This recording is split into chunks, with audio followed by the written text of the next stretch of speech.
in 3, 2, 1. All right, shut up.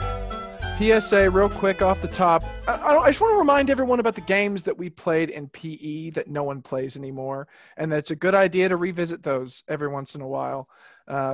Pickleball, volleyball, badminton. We don't play those now, and there's a reason we all learn them. You've got enough people who know, so get a group together, get it going. What I mean by that is that it's time, once again, for the Disney Pod Classics. My name is Harrison, and with me, as always, is my beautiful co-host, Jay. Jay, go ahead and introduce yourself. Thank you, Harrison. Very happy to be here. Oh my gosh. Yes, that is a lot. If you're just listening, I'm going to try and describe what I see. It's the most beautiful man I've ever laid eyes on, but really it's Jay as the Mad Hatter. He didn't show it to me before we started recording, but he's here to play, man. And we got the Cheshire Cat. And you got the Cheshire Cat. Checking it. Wow. Okay, Yep. So Jay's bringing that heat today. Watch out, people. Yep, Jay, exactly. how you doing? Introduce yourself for the people. I'm doing great. I wish I would say that I had all this lying around, but we are going to be Alice in Wonderland themed Halloween costumes, and so we happen to have this already. Spoiler So I've been alert. extra excited and didn't tell Harrison Yeah, you for didn't weeks. tell me this. Really? I'm Yeah. surprised that didn't come up at least once. I know. My goodness. Props to you, brother. Thank That's you. really nice. I'm a good liar. Check me out. It's concerning, but what else are you going to do? I guess that does kind of spoil my part here to tell you the movie we're reviewing is What is Bambi. it? So, no, we're Oh, that's next week? here at the Disney Pod Classics. Jay and I grew up and obviously still have some lingering obsession from our childhood Disney films that we used to, pretty much indoctrinate ourselves with as many times in a row as you could fathom. So, we found each other in college, became roommates, and then would end up spending many long nights discussing things that you wouldn't expect 18 to 21-year-old men to discuss, like Disney top fives, best villains, plot lines, conspiracy theories, whatever you got. We were talking about it. And now it's time for us to, we're 29, 28, whatever, somewhere around 30, pretty much already dead. So we figured we might as well go back through each one of these chronologically and see the journey that Disney's taken and how these movies look to us now with our aged eyes. So now, at this stage of the process, we've come to Alice in Wonderland. As you can tell by Jay's getup, he is excited. I am excited. Let's rip into it. 1951, huge movie for Jay internally and for the world all over. So, Jay, let me ask you, no one will be able to guess this. Did you like this movie as a kid? What was it like for you? Surprisingly, as a young kid, I almost am blocking out the Cheshire Cat. You gotta be careful with these hats. Yeah, he can get around it. Yeah. So, and actually for context, that Cheshire Cat is actually for our golden retriever puppy.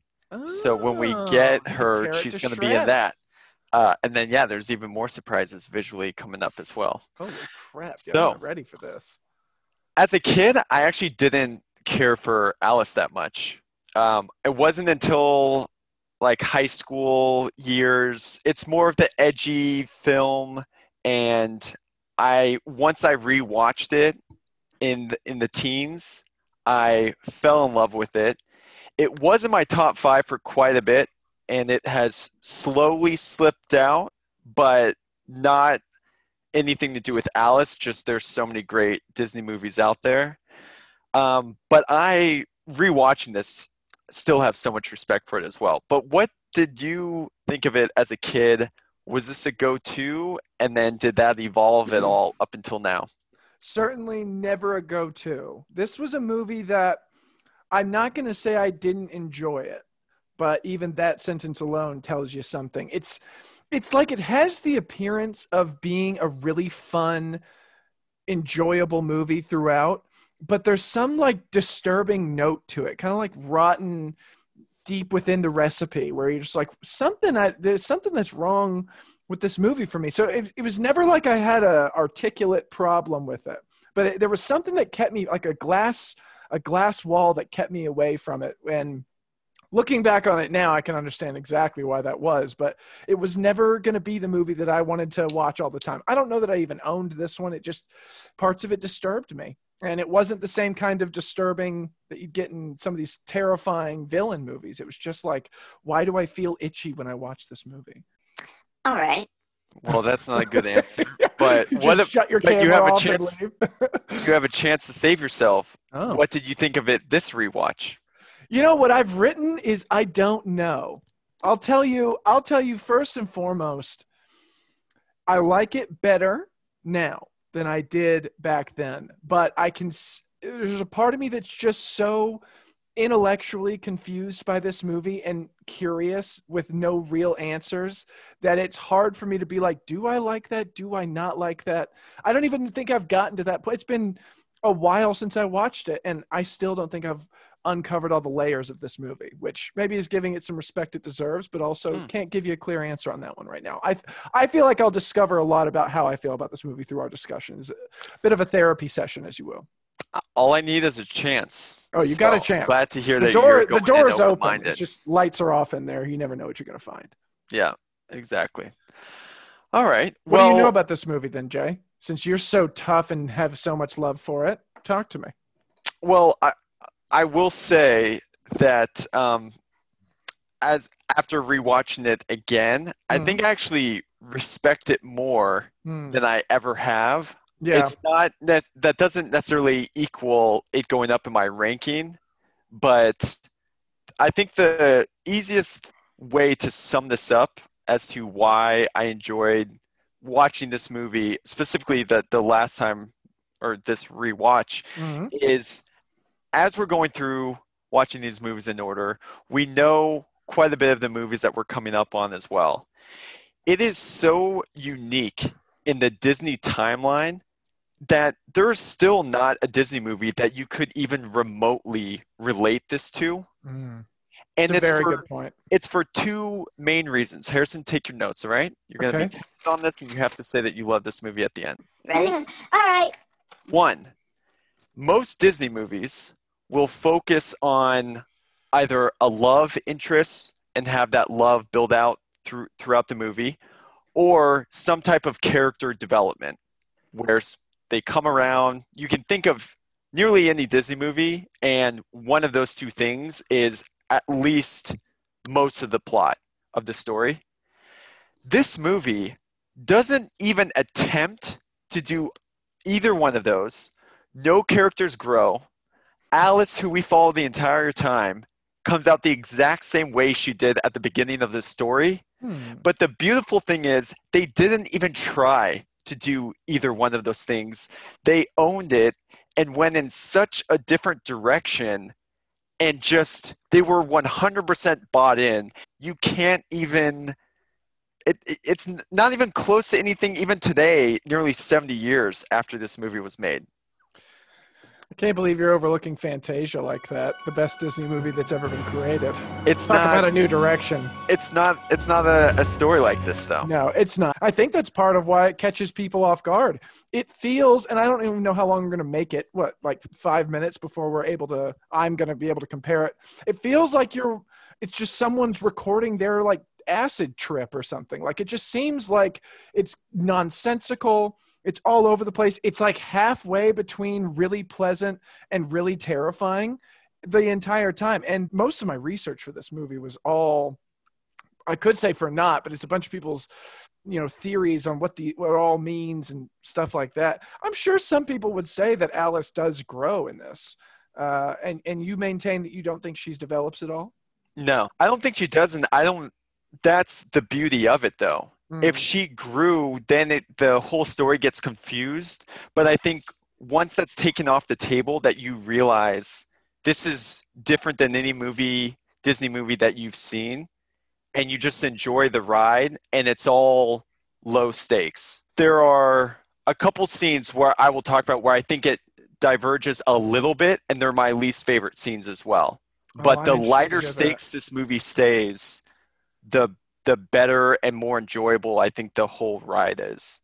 It's a ride. There's a lot of ups and downs, and it's just a rapid fire character assembly. There's really nothing else like it where you're just getting hit with these weird experiences, and none of them, well, save one thing, doesn't really tie into one another. It's a very strange thing. Well, and it ties into how this movie was created. And Walt Disney was a huge fan of Alice in Wonderland, the Lewis Carroll stories.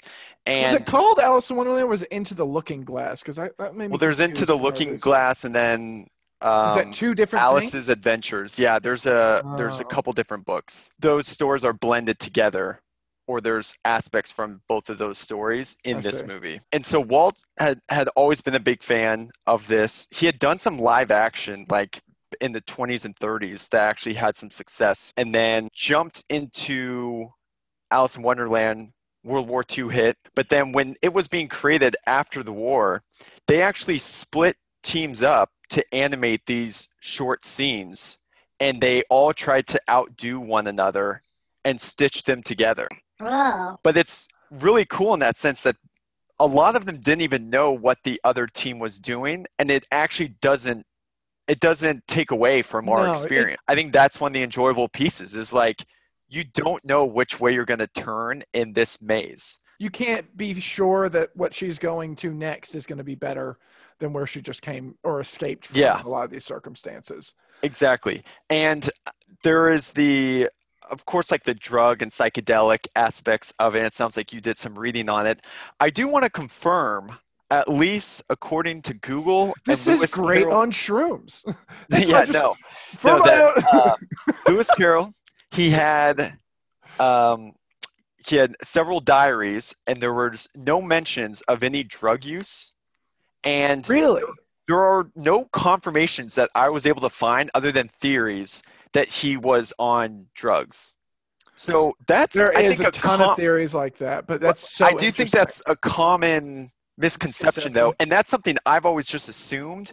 Yeah. But I did read more into it, and it's not confirmed. The story of how this movie was made was Lewis Carroll back in the 1860s. He was studying at Oxford.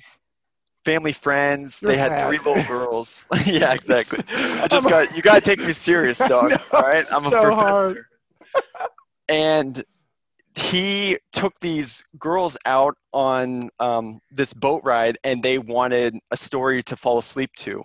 And he just came up with Alice in Wonderland and just came up with these random stories. And one of the girls, Alice, loved the stories and demanded that like he wrote them down, and each time that he'd see her, that he'd have to tell more of these what's bits and going to pieces. happen. Yeah. So yeah, it's like at least the story, who knows behind the scenes, but the story that's been presented is a very wholesome, creative way of sharing this wacky adventure. Yeah. But I think it does take away if you assume it's on drugs. I think it lessens the impact. Of course, the psychedelic culture. Well, yeah, it's really adopted to it. Yeah, it became like a cultural phenomenon. It just feels like this is just a weird trip. Someone who decided to write theirs down. Yeah, it's crap theories. Yeah, don't listen to it. Just a bunch of fake news, dude. Yeah, exactly. And then I think one thing to mention as well is just box office wise, it was very lukewarm when it was released. It was never re-released as Walt was alive, and then the psychedelic era became more and more popular, and then it since has been extremely successful.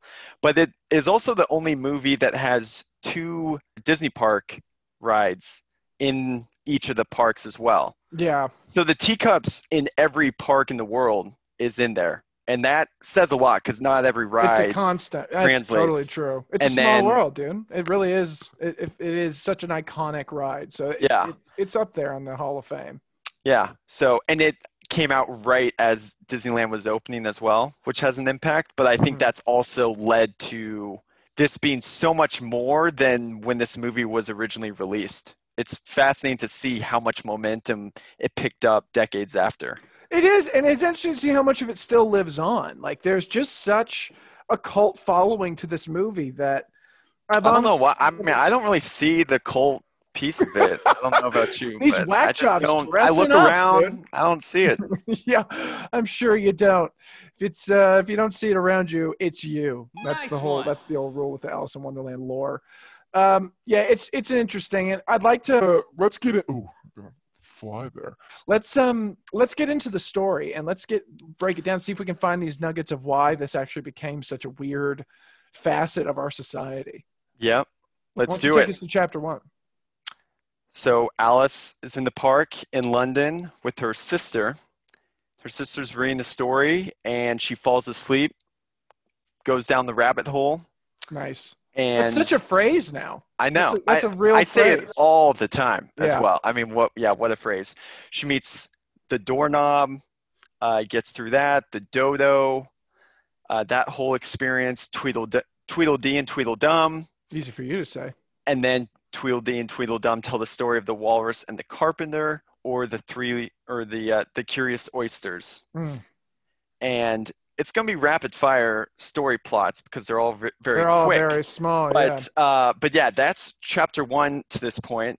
And I guess the first question, and it's might be the most important question I have, as your answer will dictate why you would like this movie or not. And this is even for the 2 people listening at home as well. Yeah. Thanks, guys. Mom. Depending on your answer, I will be able to know whether you like this movie or not. And okay, doctor, obviously, I already know it. Yeah. You ready? Yeah, I'm ready. Okay. So, are you ready? As you fall down the rabbit hole with Alice, do you go on this adventure through the eyes of Alice, or do you watch it from like a bird's eye perspective on the story? I already know I've got the wrong answer to this one. I think I'm definitely at the initial part where we're falling down the rabbit hole. I have not connected to her at all. So I think I'm watching it bird's eye view, 100%. There's enough emotionally that comes up later in this movie that makes me feel like part of me is going through it with her in a hybrid sense. But I would say at the stage you're asking about, I definitely am a spectator, I would say. But it does change as you go through the experience. It does change, but I only know that because of the emotional reactions I have for some of these guests coming up. Yep. Yeah. And actually even the doorknob, I remember feeling that as a kid. Like there's something. Well, let me hit back at you with a question. I imagine you're going to say that unless you're going through this from the eyes of Alice, it's not going to be the same movie. Would that be what your diagnosis would be, Doctor? If you watch this movie and you're rooting for Alice, you will feel uncomfortable throughout most of this movie. Yeah. And I think that is the reason why this movie can be polarizing.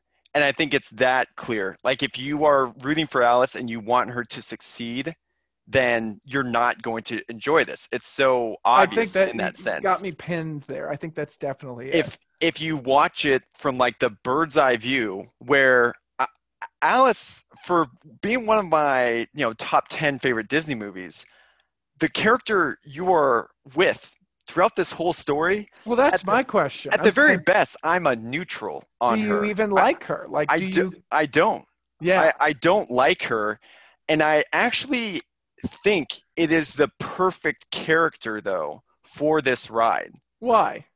Because if you had someone like, think of some of our favorite princesses that could go through this, like Cinderella or Belle, for instance. Yeah. If they were going through this experience, each time they hit the doorknob and the doorknob is playing games with Belle, or the Tweedledee and Tweedledum like won't let Belle leave that scene, it will become more and more uncomfortable. That's me, man. You're talking about me. Because you're rooting for Belle. Like you love those characters. But Alice to me is so flat that it's the whole experience of really anyone. She's Jane Doe to me. Yeah, interesting. That's so important, I think. The less you care about Alice, the more you love Alice in Wonderland. That is the ticket, isn't it? I don't think I've seen it since we probably talked about it on our couch in college, but that's why we do these courses. That's why we're multiple times a year. You're a little overdoing your payment, by the way. So we'll talk after class. We'll keep going. Yeah. I feel like now looking back at the movie, there's really very few times where I'm like, Alice is the best. Like I want the best for Alice. Like she sends up red flags immediately. Like she's arrogant. She's got that vibe of like too smart for her own good very quickly. She seems like the kind of girl that you take on a date and she'd like kind of convince you that you're in a simulation, and then you walk away from it being like, what was like, why did we even have that discussion? Like, you know what I mean? Like she's just got those kind of like, whoa, you're tracking, but you're not tracking at all. And so I don't really love her, but I think by the time we're falling down the rabbit hole, like I'm already bought in because I'm an idiot. So I'm just like, oh yeah, well, sure, that's my character, you know? And I think it's too soon, but I need to be able to detach, or else it is just uncomfortable. Like even the doorknob, like the way people talk to her, this whole movie is just difficult for me to watch. And it's because you're putting yourself there, and you shouldn't be. I think that's a really good lesson. Yeah. I didn't see that on the syllabus either. I wish I had looked at studied more for this class. I'm pretty sure it was there. Anyway, yeah, and the other piece, one of the reasons why I love the concept of Alice in Wonderland so much is, I think I've talked to you about this before a while ago, but the traveling abroad comparisons of Alice in Wonderland. Oh, like I think, and I've had this experience before where, you know, traveled a solo trip traveling somewhere, and you meet all of these different people from different countries, and you're experiencing this different culture. And every day you're running into like 5, 6, 7 different interactions, different people, and you have the option to stay with them half a day, the whole day, or you could just peace out and you will never see that person again. Yeah. And there is something unless you do, in which it's the craziest moment of your entire life. If you ever gone through like Europe or something, and you got a track people follow, and you're just like, you from then? Like, are you kidding? It's bonkers. But you're exactly right, and I love that. That's the smartest thing you've ever said, I think. Wow, jeez. Yeah, I'll take it. I remember we've talked about this. Only before, can go down from here, but but yeah, if you can, I think that travel piece of it, of deciding how much time you want to spend with these characters, like obviously Alice, she doesn't get to experience that, but you can let your mind wander as you are meeting the doorknob, as you're meeting the Dodo. Like she technically has the option to stay with the Dodo and do the forward, backward, inward, outward, come and join that chase. That's life. Yeah. And I think one of the fascinating things about this story is that as she is continuing to go through the story, you could think back to the Dodo after that scene's passed, and you can actually believe that they're still singing that song. Running around the fire. Mm. Like most Disney movies, I think, are like The Truman Show, where like the second the character leaves that scene, you don't really believe that it's still occurring. Right. But this, you believe the Mad Hatter, of course we haven't got there yet, but you believe that they're still having the tea party, whether Alice is there or not. She just wanders through instead of actually creates the value for that character. Exactly. I think there's an element to that as well when you travel to new places as well. That's that's very insightful. It's going to exist whether you're there or not, and it's like a humbling feeling being able to be there and experience it. Brilliantly said. I'm glad you brought up the Dodo, because I remember feeling this way, and I think this could be something we talked about years ago as well, but the Dodo really strikes me every time now that I'm an adult. But I've always, like, when I watched it this time, the Dodo with the fire and everyone running around and he's saying, you're not going to get dry that way. I just look at that and I say, that's got to be like corporate America or something, where it's or the government or some authoritative figure where everyone's on this rat race and water just keeps washing in. We call it debt, we call it anything, but they just say the only one with the fire is up there saying, oh, get in line and run around this this rock or else you'll never get dry, when really he's the only one who'll ever be dry the whole time. I love that. I completely agree with that as well.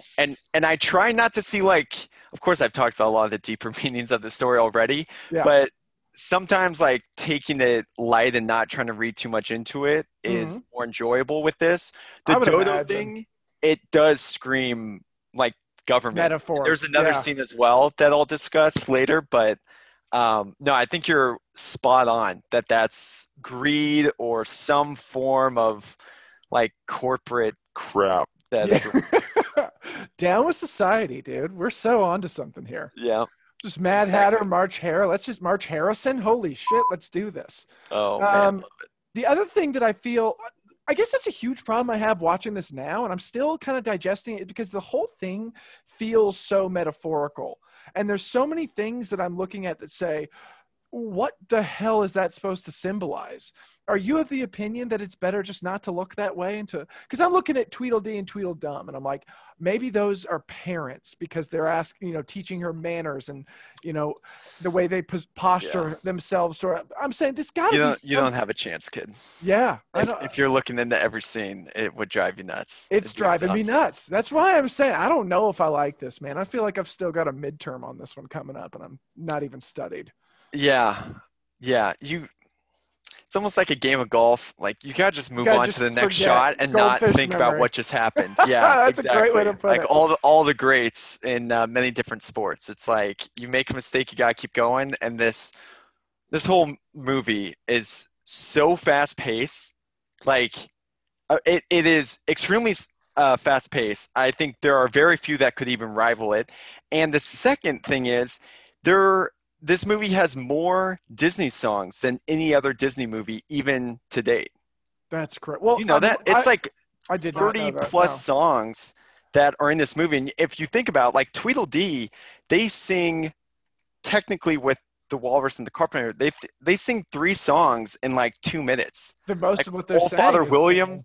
I mean, they are just throwing songs in there, and it's so loony, right? And not all of them are great. They don't all land, but I think the less you get attached to any of the characters and like just enjoy the lightheartedness essentially of it. I started writing down as the movie went on, and it looks to me like there's at least 10 major characters that she runs into within an hour and 15 minutes. And that's just a lot. It's like a ADD person's dream in a way. It is just like, if you didn't like that, you're moving on to like 4 other things in the next 20 minutes. Don't worry. There's a part of that I do respect. It probably says more about me than the movie itself. That's a lot. That's saying a lot about you, bud. I'm in on the pace. Oh, we know. There are okay up until this point, like nearly every complaint we could have. I think Cinderella was nearly perfect, especially in the pace of it. But nearly every Disney movie up until this point had some slower scenes where. As you rewatch it, it's just, a little bit too long in the forest and with Bambi or whatever.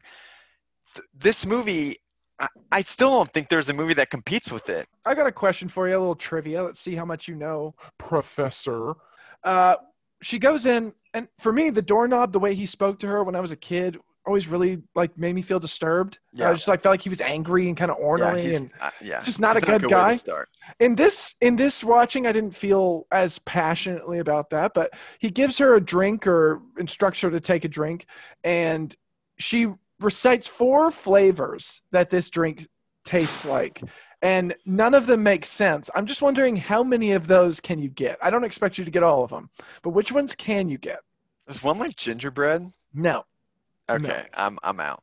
You're out. Gingerbread was your one. I do not know this. If it's not gingerbread, dude, I don't even listen. I don't even watch this movie with sound. I don't even go to Starbucks if it's not December, dude. I am gingerbread or nothing. You say I don't even watch this with sound? You're just listening to like Pink I was waiting for you to pick up Dark on that. Side of the Moon or something. Wasting away the moments that make up my Sade's entire discography. Yeah, it's great. Okay, I'll tell you what they are: cherry tart, custard, pineapple, and roast turkey. And she's getting bigger as she says it, right? I think she's getting smaller. Smaller? Yeah. She was. Oh yeah. Because then she eats and gets bigger, right? Yep. Why don't we move on to chapter 2? I'll let you handle walking us through this because you are dressed like a spirit guide. So let's have you do that. All right. Sounds good, Don. So There's just so many moments when you're talking and you're saying everything so passionately, like it's like you're presenting to a court, but then you look so crazy. It is so hard to take you I would like to seriously. just wear it. this hat. Like, Oh my gosh, it's so good. I mean, it's huge. Only it's like a tip of the iceberg of what the camera actually picks up on. But yeah, I got to duck through doorways. So chapter 2, holy shit. Same pace as chapter 1. You're just flying through. You go to the White Rabbit's house. You meet Bill the Lizard, and the Dodo shows up. Alice turns into a giant. They want to smoke the monster out. Smoke the monster out. Perfect. She ends up getting out of that situation. She goes and meets with the flowers, and the flowers are a bit standoffish, but they sing a very nice song, Golden Afternoon. And then she meets the caterpillar, very iconic. The Cheshire Cat, first time, shout out. Always have the Cheshire Cat in your upper right. And then you have the Tea Party. And then the Tolgi Woods, which is where things kind of drift off a little bit. She gets sad about I forgot about that experience. Part. Yeah. And feels bad for herself. So, continuing on your Dodo theme, I want to hear what you think about when the Dodo encourages Bill the Lizard, who's very scared of Alice as a giant.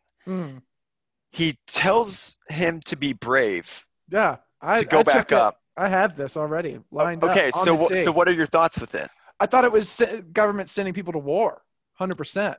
Same exact reaction I had. Really? Yeah. Continue. It felt like, because he says like, oh, we'll need to get it out. He's like, oh, yeah, yes, of course. He's like, well, you get it out. He's like, oh, me? No, of course not. And he's like, I know who we need. We need that guy. And then brings the working class. You do? Oh, my gosh. One of my favorite parts of that whole movie. I am? You're giving up a golden opportunity. I am? You can be famous. I can? And he's in his arms cradled. That is so funny. I love that moment. My thing with this scene is not actually that. It's and there's a multitude of times this happens, but the scene starts off with the rabbit freaking out, saying Marianne, like looking for Mary, and then recognizes her as Marianne. There are so many aspects in this or elements where she's misidentified or recognized as the wrong thing, or people think that they know her or can't tell. What the hell? Like, who's Marianne, and why does that keep happening to her? Is it because she doesn't know who she is, and so everyone's kind of reflecting that? That one's the strangest, because he actually recognizes her as like what would you'd imagine to be an assistant. So it's like there's past there, but doesn't recognize her the moment she's big, and then doesn't recognize her the moment she's small. Very strange. What if this isn't the first time she's been in this world? Whoa, a little conspiracy corner, are you saying? I think so. I would love to sequel something where it was just only referencing or words. Perfect. Expounding off of that Marianne aspect and making an entire movie of the first visit she has to Wonderland, where she doesn't remember to be this person. No. How good would that be? I love that. That would be very cool. And it would give me a chance to actually enjoy this now that I've already gotten so educated on it. Yeah, the Marianne piece is interesting. It's weird. I mean, they could make so many more movies from Alice in Wonderland. And obviously, Tim Burton did the 2010 one and then did another sequel as well, looking through the Looking Glass? Yeah, the Looking Glass, yeah. So both of those movies, though, there is like hundreds of characters that are in these books. Like, this is so tame compared to the rest. There's Jabberwockies. I saw stuff like that. In high school, I used to have an Alice in Wonderland picture. Actually, in college, I had it as well, if you remember. It was of all of the Alice in Wonderland characters. Or maybe I didn't bring it to college because I had to keep you brought that. Yeah, I think you had that locked in the old vault. But it had like 100 characters depicted all throughout. And after seeing this Disney movie, you recognize maybe a quarter of them. That's weird. Like there's so much more out there. So yeah, the Mary Ann piece, you could just run with that. And Yeah, there's a bunch out there. That's just Yeah. the tip of the iceberg. The Yep. other reference I saw multiple times, and this is actually kind of a stretch, but I mean, we should talk about the Cheshire Cat because he's one of the most iconic parts of this movie, and everyone knows him probably more than they know anyone else. Would you not agree that the Cheshire Cat's kind of? I think that's God, interesting, actually. it's that, or the Mad Hatter, and the Caterpillar. I reckon the you fa- get the Caterpillar. The yeah. fact that the Caterpillar smokes hookah, Yeah. like people don't even know Disney movies, and they're Like, like, oh, caterpillars. it's like I watching saw a that movie and you'll in think this- Australia, in Sydney. I saw on a Oh, yeah. wall. I sent you a picture You of took a it. Yeah. picture, yeah. Yeah, at a coffee shop near my house, I saw this wall, and it was painted all Alice in Wonderland theme of the bunch of letters and stuff he was blowing. I was smoking. I was like, even here, even down under, they know all about it. So, yeah, I would make the argument. I would Yes, I would you could, nominate for sure. Cheshire Cat, but he does at one point say, "Can you stand on your head?" And there's multiple, and Tweedledee and Tweedledum with your Prince Edward William or whatever the thing is that they're saying. Father William. Father William, I read the subtitles, and it was talking about how he was too old to be standing on his head all the time. Yeah. And I was like, what does that mean? What is standing on your head, and why do they keep sneaking references in there? Do you got any idea on that, Prof? I don't. Hmm. I don't. It's a little above your pay grade, eh? No, it is. Yeah. Do you like the Cheshire Cat? Because he always made me kind of uncomfortable. He's got too much control and too Yeah. much calm, even though he's got Winnie the Pooh's voice, which is massive for me. That was a huge... And Ka as well, Jungle Book. Yeah. Which are, pretty similar those characters, two but I'm vibes are Team kind of... Cheshire for sure. Are you? I'm not a fan of Ka. My sinuses. Yeah, I definitely enjoy the Cheshire much more. What do you like about him? I don't like the character. I understand what they were going for, of like just this neutral character that throws some curveballs, but also helps Alice in some ways as well. But the quotes from the Cheshire Cat are some of the best quotes in all of Alice. Yeah, I know. And it's similar with the Mad Hatter, and we got to spend like a full podcast on that scene. Yeah, let's move to that. Both of those characters are so loony, They but are. as you're reading the subtitles, like, and if you look up Alice in Wonderland quotes, like the Mad Hatter said that, God, that's beautiful. It is nice. But the character is so wacky that you just go right over it. And I think those are some of the cooler, deeper meanings of this, where, yes, I think you should watch it lighthearted, but you could look up quotes and be like, damn, I could apply that to my life. Speaking of usable quotes, I'm glad you said that. Not exactly what you mean by it, but there's a lot of really good quotes from the tea scene, the tea party. Yeah. I'm going to read a few of them, the ones that I think you could use in real life commonly and would be a more interesting person if you did. The first one, clean cup, and everybody down. The other one, start at the beginning, and when you come to the end, stop. Yeah. I love that. Yep. This one's probably the most usable. I have an excellent idea. I know you love this one. I have an excellent idea. Let's change the subject. And then the last one, I know you'll bring it up if I don't, so I'm sorry to take it from you. But it's mustard. Don't be silly. Yeah. Lemon, that's different. Lemon, that's different. Yeah. Yeah. Mustard. Don't be silly. I knew you had that in you. I knew you had it in me. Yeah. Yeah. One of the best scenes of the movie, one of the most iconic scenes of the movie. The whole time you're kind of uncomfortable. The thing that got me this time was the fact that she never actually gets tea, and she's always about to drink tea, and there's this weird, cool mug. Flex on him real quick, Professor. Thanks, man. I'm drinking tea, actually. Actually? Oh, yeah, no, I'm fully set for this. Yeah, me too. The devil's tea. I just feel like that's one of those things that you don't notice when you're a kid, but you see it in an adult and you're just like, give her some damn tea. You know, it's about time. Like she has like 9 opportunities and cups. I'm like, just take a drink. And she never gets one. Yeah. I don't even notice that you gotta ignore. You gotta be neurotic to know this stuff. Because it would drive you nuts. It drives me nuts. Watching that scene. Mm-hmm. I have done this ranking before, and this scene is in the top 5 favorite scenes of any Disney movie. Absolutely. I love it. I mean, you named all of the great quotes there, The usable but it ones, is yeah. so fast paced and Really quick. so enjoyable. Clean cup. Half a cup, and Yeah. then There's a mustard. lot Oh, of those this moments. clock is 2 days slow. Yeah. I mean, it is nonstop, fast paced, and the way that they made that scene was they had Ed Wynn, the voice of the Mad Hatter. He was a vaudeville actor, and he came on the set and had Alice's the voice of Alice. They actually acted out this scene with the teacups and everything. There's a video that you can watch of it online of back in the 50s, this guy, the Mad Hatter, doing all of the scenes that end up being animated, but as a human, dressed just like the Mad Hatter, and does it so phenomenally well. And then they tried to take his voice into the studio to actually do the voice acting because they just wanted that for the animation piece. And he couldn't recreate the same way that he could in the physical manner. And so they actually took the recording from him doing it at the table.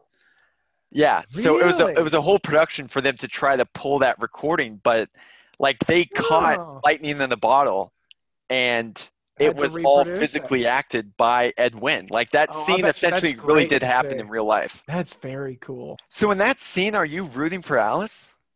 I don't know what's going on in that scene. Like I feel emotionally confused because I'm not rooting for Alice ever. I don't like her, but it's kind of like Pinocchio, where it's like I don't like him, but you still want to like it feels like the goal is to get it. I guess I'm just a basic bitch. Any other last final thoughts about this scene before we move on to chapter 3?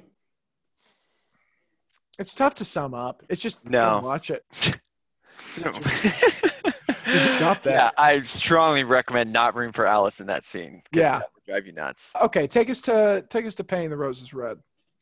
Yeah, the Cheshire Cat shows Alice the way to the Queen, and come across the Painting the Roses Red, the croquet scene, the court scene. Of course, you're meeting the Queen of Hearts at that point as well, and then ultimately and the king. And the king. Well done. Thanks. And escapes from the dream, wakes up, and the movie ends.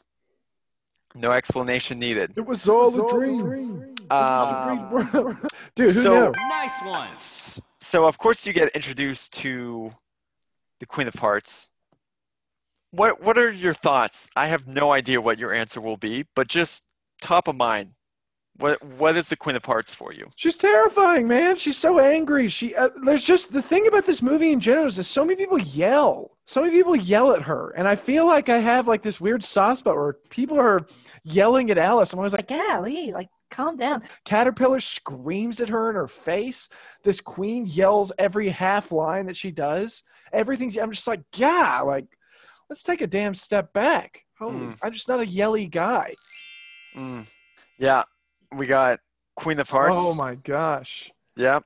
Really, I don't understand how this is supposed to stay on someone's head. But it's going to have that purple cushion. Lindsay's mom is going to be the Queen of Hearts. She's going to be Alice. Gosh. And then we got the puppy with the Cheshire. So we're going to be decked out here in a few weeks. Killing it. Exactly. But yeah, the Queen of Hearts, it makes me uncomfortable. This is the only part of the whole movie where I have a hard time just like observing it from a bird's eye view.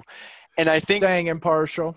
Yeah, if there is the scenes where they have more of a villain type character, the more you naturally resort back to Alice. And I think the neutral characters are why some of those are like everyone's favorite and why they're still like cult classic Disney characters.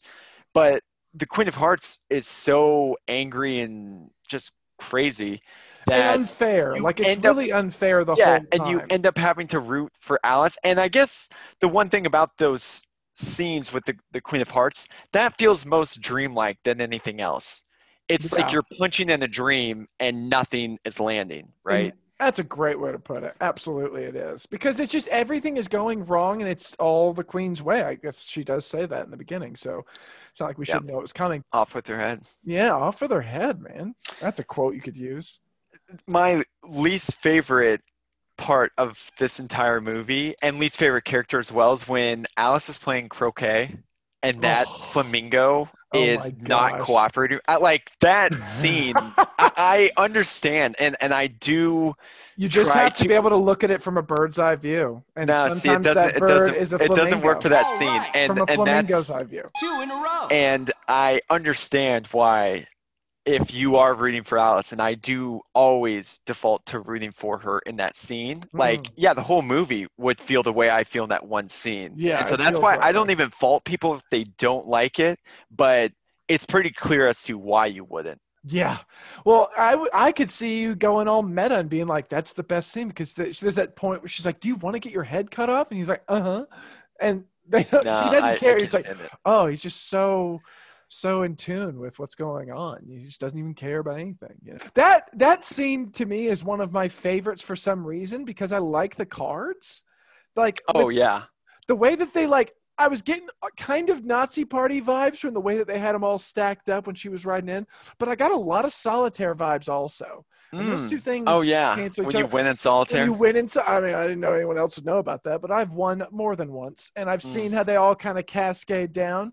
That's one of the most rewarding things, and it's in that movie multiple times. Like, they travel that way, and it was beautiful to watch. Yeah. I loved it. Did you enjoy the trial scene? And yeah. Past that, what do you feel? Overall, I do. I bounce back after the croquet scene. Yeah. And I go back to just not really caring about any of the characters. And like the part when the mouse is on trial and says twinkle twinkle, and they're like, twinkle, that's the most twinkle, twinkle. Yeah, that's the most important piece of evidence we've heard yet. That's my favorite thing about that whole scene. Yeah, it is. Pissed about it. And the court scene, it reminds me a lot of the last episode in Seinfeld, where they bring back all of the previous characters, because they were trying to figure out, like, oh, they've had so many iconic characters. How are they going to have some last episode where they could bring everyone back? And in that episode, they're on trial and they have to bring back everyone in their past. And it was a brilliant way to have just this culmination of all these different characters come back through.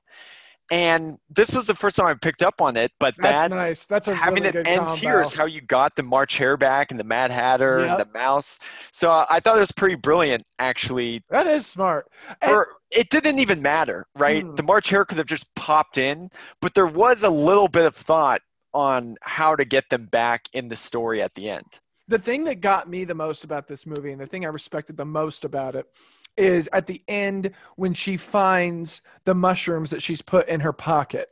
That is such a higher level cinematic move where they planted something way before that ends up coming back. And you're like, oh yeah.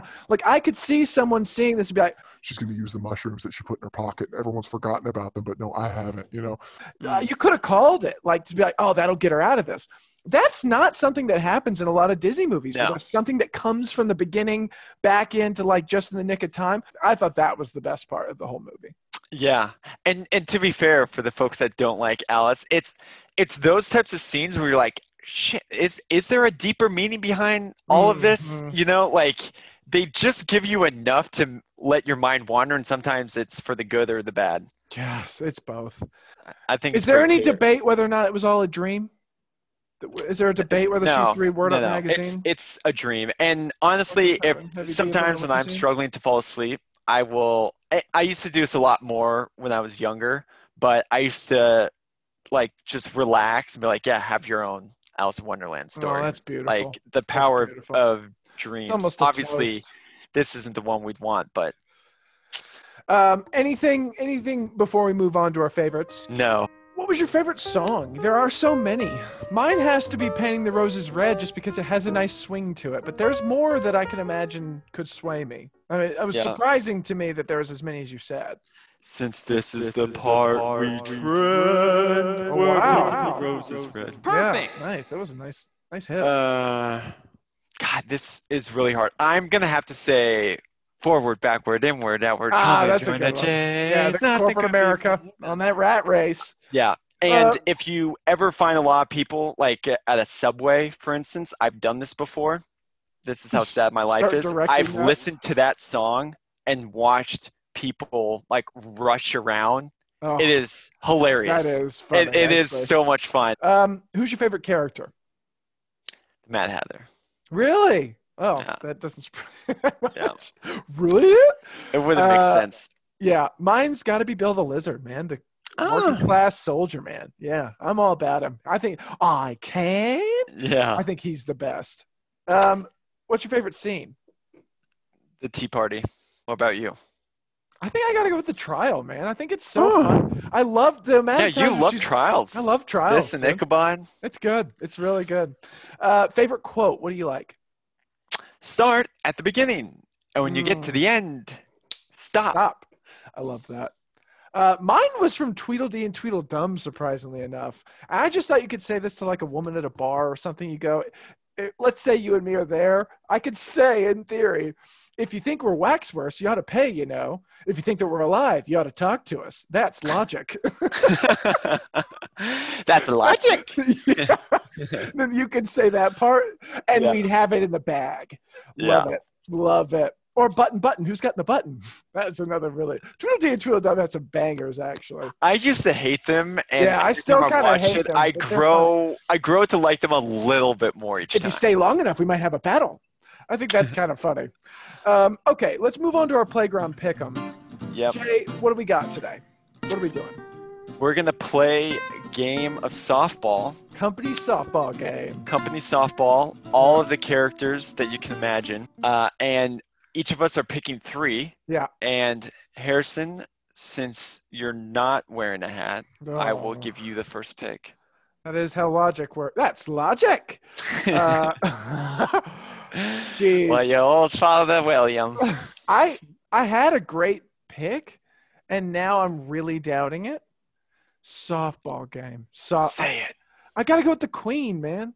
Mm. I feel like she's got the arm strength. Like she's gonna care a lot. But then I'm thinking she's gonna implode my team. Like I don't care who else is on it. She's gonna have I'm gonna have a managerial issue with her. But she seems like she'd probably be the best athlete of all these like otherwise animals. What position would she play? She'd pitch. Okay, yeah. Yeah. That was my knee-jerk reaction. Was it? Okay. First Okay. pick. That makes me feel better. Yeah.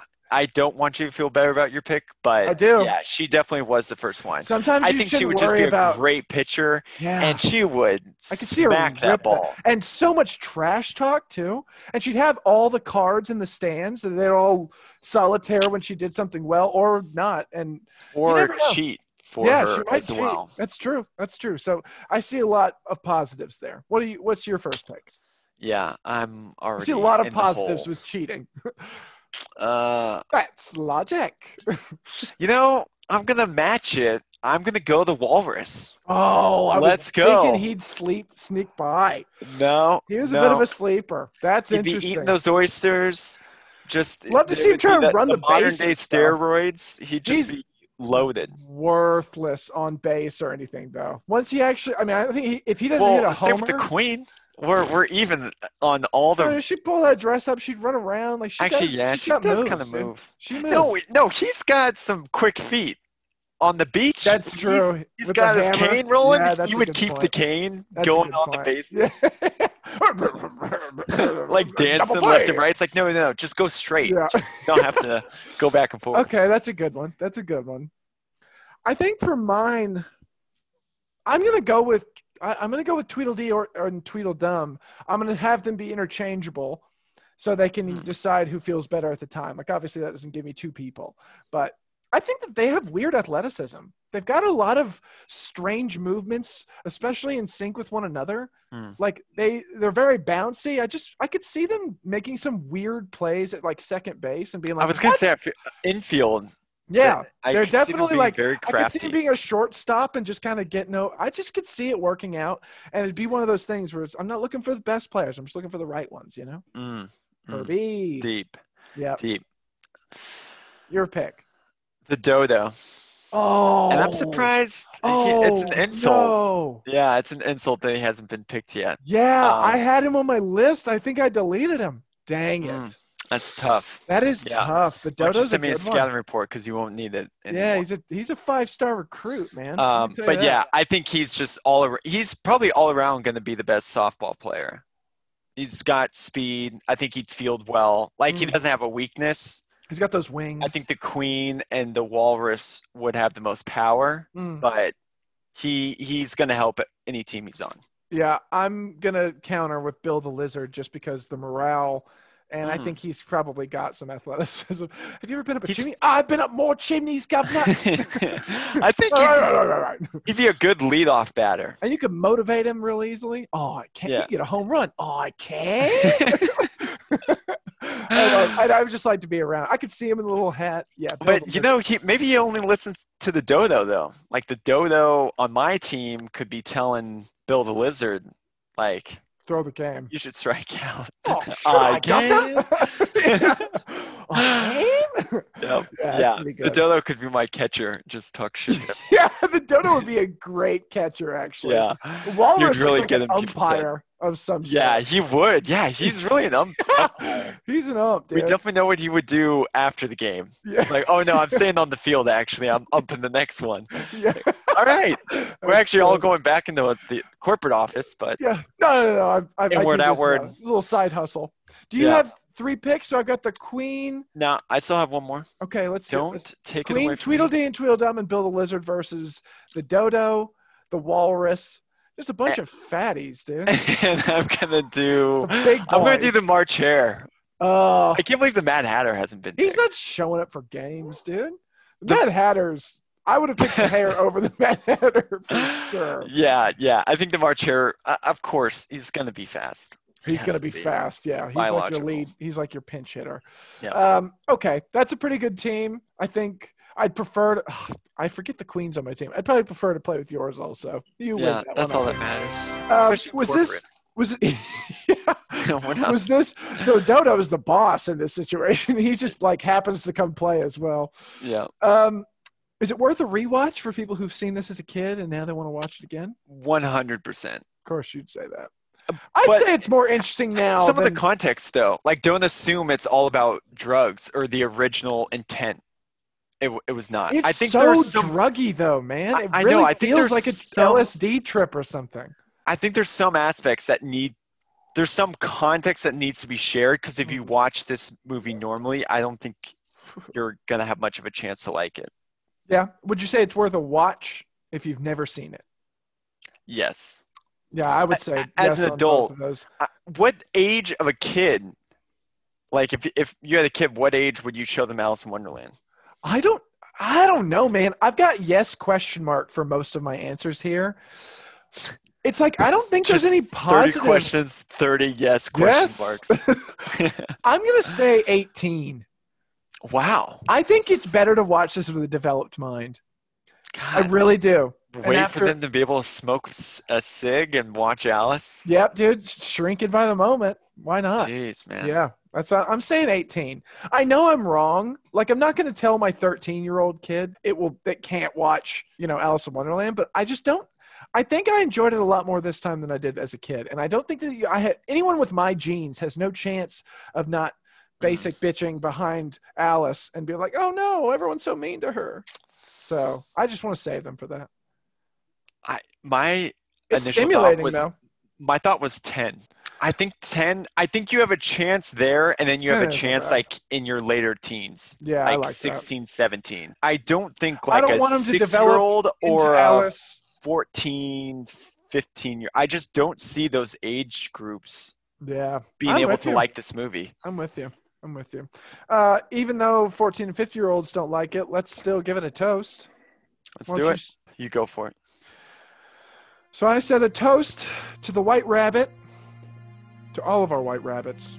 May you always chase them and never catch them. It's That just beautiful. sounded nice to me. I'm gonna go. To the greatest movie. of No, all to the time. movie that knew what it was trying to do, and because of that, we're all confused. That is, true words have never been spoken.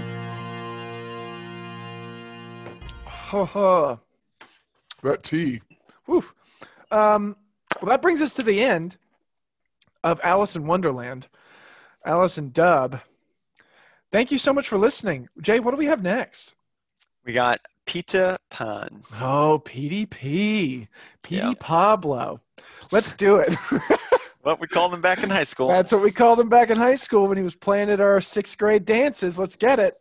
Thank you so much for listening again. We'll see you next week for Peter Pan. Hope you enjoyed it. Go watch Alice in Wonderland. Don't do drugs. Bye. So I think it's the most interesting thing. Okay, perfect. You can read it, and Okay. I'll break it into it. So You sing while I read it. Yeah, exactly. So it's so it at the beginning of when you start Peter Pan on Disney Plus, for the first 12 seconds specifically, Yeah. they have a text that essentially says,